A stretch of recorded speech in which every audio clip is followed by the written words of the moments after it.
mia ricerca si chiama Choreographies of Vulnerability Towards a New Public Ethics of Care ed è una ricerca in filosofia politica,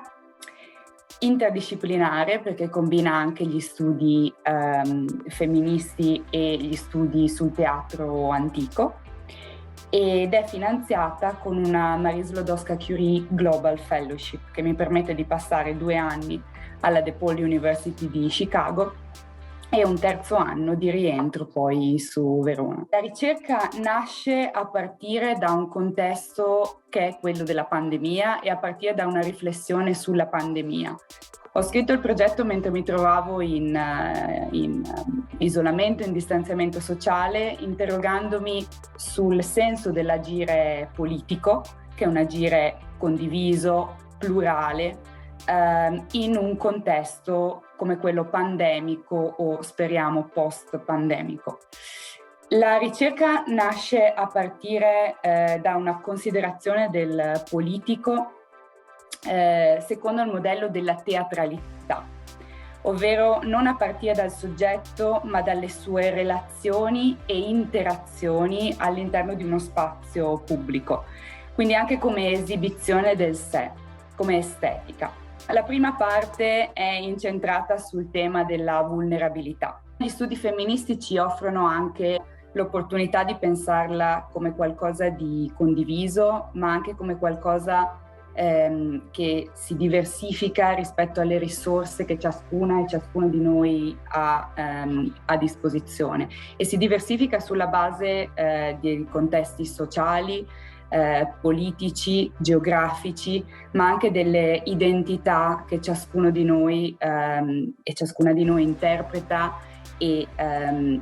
sulla base delle quali viene percepita o percepito. Una parte importante della mia ricerca, oltre che sugli studi sulla vulnerabilità, si concentra sul rintracciare la vulnerabilità all'interno di arte e performance teatrali. L'oggetto magico di cui intendo parlare oggi è questa foto del teatro greco di Epidauro, che come si può vedere è uno spazio che anche solo architettonicamente interpreta la dimensione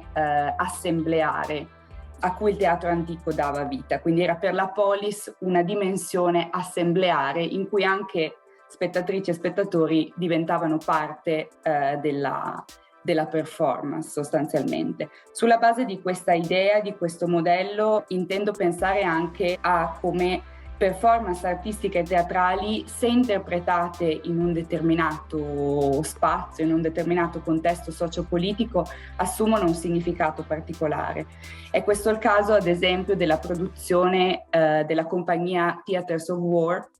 che ha interpretato Antigone in Ferguson, quindi l'Antigone Sofoclea,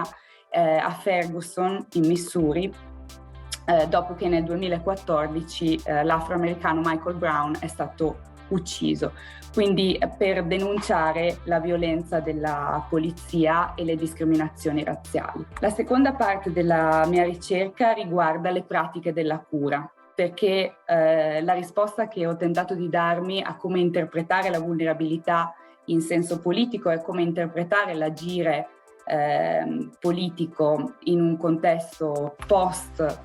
o ancora di isolamento è quello delle pratiche della cura. Cura è un altro termine chiave negli studi filosofico-politici, in particolare negli studi femministi, e io ho voluto interpretarlo coniando il termine di coreografie della cura, cioè immaginando che anche le pratiche di cura messe in campo da determinati gruppi, associazioni, collettivi e realtà siano delle pratiche che possono incidere e ancora ridare significato all'agire politico oggi. In particolare studierò il contesto urbano di Chicago e cercherò qui degli esempi di pratiche della cura con i quali mi sto già in parte interfacciando.